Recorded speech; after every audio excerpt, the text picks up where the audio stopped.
All right, so before we get into what's happening today, let's talk a little bit about yesterday's games.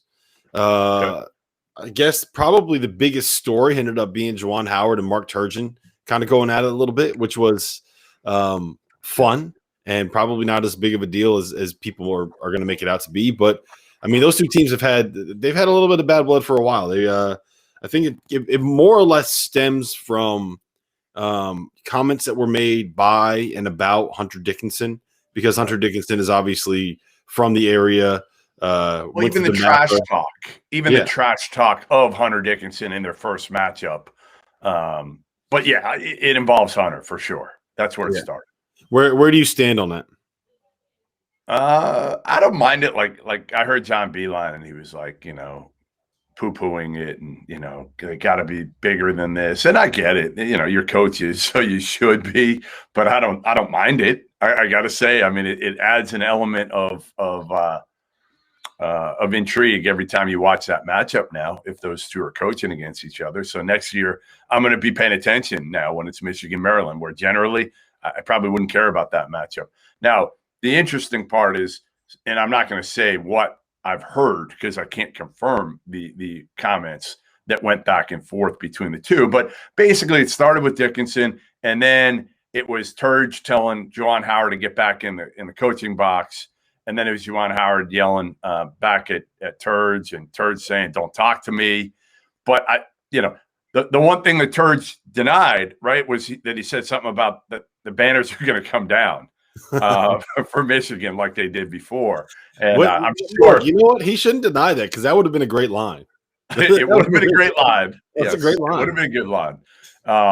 And as Juwan got pretty heated. Again, there's some speculation that he said some things of the threatening variety to Turge, and again, I haven't confirmed that, so I don't know if that's accurate or not.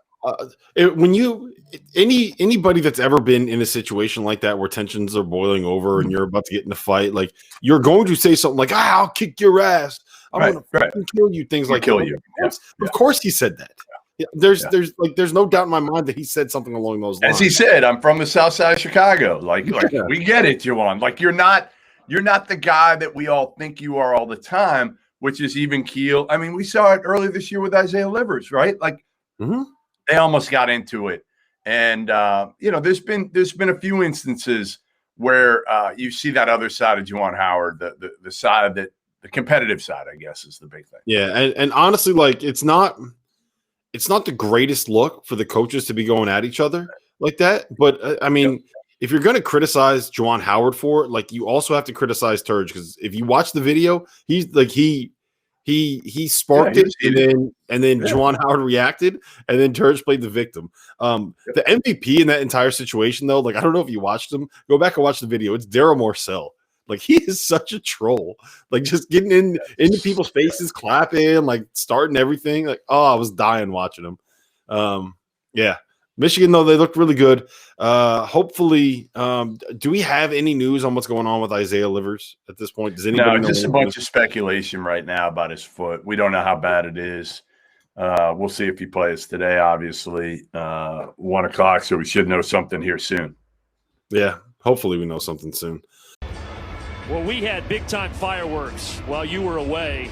Technical on Mark Turgeon, a double technical on Juwan Howard, who has been ejected from this game. And he was incredibly animated. But Turgeon remains. He just had one.